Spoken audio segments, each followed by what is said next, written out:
Assalamualaikum dan salam sejahtera. Bertemu lagi kita pada kali ini dalam subjek sejarah pula. Hari ini kita akan belajar tajuk tergugaknya kedaulatan negara Siri yang kedua. Penjajahan dan campur tangan British di negeri-negeri Selat. Pada tahun 1824, Syarikat Hindia Timur Inggeris SHTI mempunyai 3 penempatan di Tanah Melayu, iaitu Pulau Pinang, Melaka dan Singapura. Ketiga-tiga negeri ini telah disatukan di bawah satu pentadbiran yang dikenali sebagai Negeri-Negeri Selat NNS pada tahun 1826. Ianya bertujuan menyeragamkan pentadbiran dan menjimatkan perbelanjaan. Ibu negeri Selat yang pertama ialah Pulau Pinang. Kemudian pada tahun 1832, Singapura menjadi ibu negeri kerana kedudukannya lebih strategik dan menguntungkan. Pentadbiran di negeri-negeri Selat diketuai oleh Gubernur yang menerima arahan daripada Gubernur Jeneral di India. Residen konsular membantu Gubernur menjalankan pentadbiran di negeri-negeri Selat. Gubernur Jeneral British di India menggubal semua dasar dan undang-undang negeri-negeri Selat. Hal ini telah menimbulkan rasa tidak puas hati penduduk dan saudagar tempatan kerana seolah-olah negeri-negeri Selat adalah tanah jajahan India. Mereka telah merayu kepada kerajaan British agar memindahkan pentadbiran ke London. Oleh itu, pada 1 April 1867, negeri-negeri Selat diisytiharkan sebagai tanah jajahan British dan diletakkan di bawah tanggungjawab pejabat tanah jajahan di London. Penjajahan dan campur tangan British di negeri-negeri Melayu bersekutu. Yang pertama, Perak. Daerah Larut di Perak kaya dengan biji timah. Pada tahun 1848, Long Jaafar telah membawa masuk ramai orang Cina ke Perak untuk memajukan pelombongan biji timah di Larut. Kemasukan mereka yang ramai telah mencetuskan pergaduhan sesama mereka. Pergaduhan ini telah menyebabkan berlakunya Perang Larut yang menjejaskan perusahaan biji timah di Perak. Pada masa yang sama, berlaku perebutan tahta dalam kalangan kerabat Diraja Perak, iaitu Raja Abdullah dan Raja Ismail. Raja Abdullah berkuasa di hilir Perak, manakala Raja Ismail yang ditabal menjadi sultan hanya berkuasa di hulu Perak sahaja. Keadaan menjadi rumit apabila para pembesar memberi sokongan terhadap pihak yang terlibat. Raja Abdullah telah meminta bantuan British untuk mengiktiraf beliau sebagai sultan. Gubernur negeri-negeri Selat iaitu Andrew Clark berpendapat permintaan Raja Abdullah itu merupakan satu peluang untuk British menguasai Perak yang kaya dengan biji timah. Oleh itu, Andrew Clark telah memanggil para pembesar Melayu dan para pemimpin buruh Cina untuk berunding. Tetapi, Sultan Ismail tidak hadir kerana telah lewat menerima surat jemputan.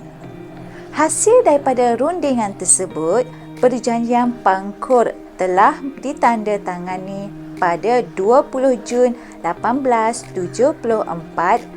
Dengan termeterainya perjanjian tersebut, maka bermulalah penguasaan British dalam ekonomi dan pentadbiran di Perak. Selangor.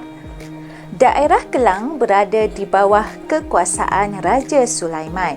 Kemudian, ia diserahkan kepada Raja Abdullah selepas baginda mangkat. Raja Mahadi iaitu putera Raja Sulaiman tidak puas hati dengan penyerahan kuasa tersebut. Raja Abdullah telah berjaya memajukan pelombongan biji timah di Kelang. Baginda telah membawa masuk ramai buruh Cina ke Kelang. Pada tahun 1860, Kelang telah berkembang maju sebagai pusat pengeluaran biji timah. Kekayaan di daerah Kelang telah menyebabkan Raja Mahadi ingin memilikinya. Hal ini kerana Kelang pernah diletakkan di bawah kekuasaan ayahandanya. Perebutan dan perbalahan ini telah mencetuskan perang saudara yang dikenali sebagai Perang Kelang. Perang Kelang ini telah merebak ke daerah-daerah lain dan bertambah buruk apabila kumpulan pelombong Cina turut terlibat. Peperangan yang berlaku menyebabkan kegiatan perdagangan di Selangor terjejas. Lalu, Sultan Abdul Samad, Sultan Selangor pada masa itu telah mengambil keputusan untuk melantik menantunya iaitu Tengku Kudin untuk menamatkan peperangan tersebut. Namun demikian, Tengku Kudin tidak disenangi oleh para pembesar Selangor dan Raja Mahadi kerana beliau bukan anak negeri Selangor. Justeru itu, Tengku Kudin telah meminta bantuan British untuk membantunya menamatkan kekacauan di Selangor. Oleh itu, British telah mengambil kesempatan itu untuk mendesak Sultan Abdul Samad agar menerima residen British. Namun, desakan British itu gagal. British terus mencari alasan untuk cuba menempatkan residennya di Selangor. Pada 1873, sebuah kapal dagang British telah dirompak berdekatan langat. Kapal tersebut dalam perjalanan dari Pulau Pinang ke Melaka. Pada 1874 pula, rumah api yang dibina oleh British di Tanjung Recado telah diserang. Oleh itu, British telah mengambil peluang daripada peristiwa-peristiwa tersebut untuk mendesak Sultan Abdul Samad meletakkan Selangor di bawah naungan British. Maka, pada 1874, J.G. Davidson dilantik menjadi residen British yang pertama. Frank Swettenham pula dilantik menjadi penolong residen. Negeri Sembilan. Sungai Ujong adalah sebuah daerah di Negeri Sembilan yang kaya dengan biji timah.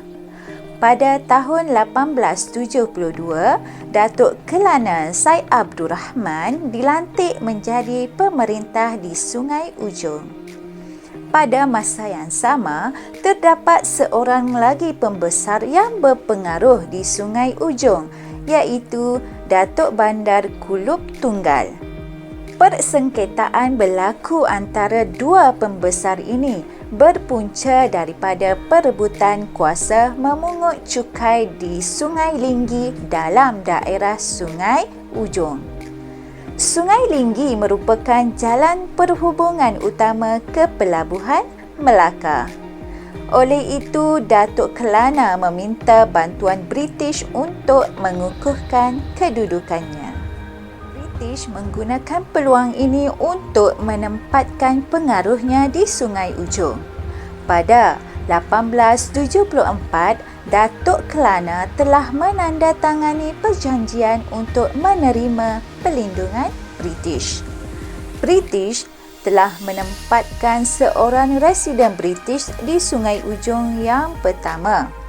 Residen British yang pertama di Sungai Ujong ialah P.J. Murray. Seterusnya, British telah menguasai daerah Rembau, Seri Menanti dan Jelebu dengan menempatkan pegawai magistrate dan pemungut hasil. Pada 1895, Semua daerah disatukan dengan membentuk persekutuan yang dinamakan Negeri Sembilan. Pahang. British mahu menguasai negeri Pahang bagi menghalang kuasa Eropah lain bertapak di negeri-negeri Melayu. Sultan Ahmad berusaha sedaya upaya bagi mengelakkan Pahang dijajah oleh British. Baginda tidak mahu kedaulatan negeri Pahang hilang seperti negeri-negeri Melayu yang lain. Sultan Ahmad telah membangunkan Pahang demi menyekat perluasan kuasa dan pengaruh British. Sultan Ahmad telah membawa masuk ramai pelabur Eropah ke Pahang untuk memajukan Pahang. Tindakan Sultan Ahmad tidak disenangi oleh British kerana tindakan tersebut akan menjejaskan kepentingan mereka di negeri-negeri Melayu. Oleh itu, British berusaha untuk meluaskan pengaruhnya di Pahang. British telah berusaha berkali-kali untuk memujuk Sultan Ahmad dengan menghantar wakilnya tetapi gagal. Namun, pada tahun 1888, seorang rakyat British berbangsa Cina yang bernama Go Hui telah ditemui mati berdekatan istana Sultan Ahmad. British menggunakan alasan kononnya Sultan Ahmad tidak mampu mewujudkan ketenteraman di Pahang. Akhirnya, Sultan Ahmad terpaksa menerima residen British yang pertama, iaitu J.P. Rogers. Itu saja untuk hari ini. Kita bertemu lagi dalam siri yang ketiga pula. Bye, jumpa lagi. Assalamualaikum.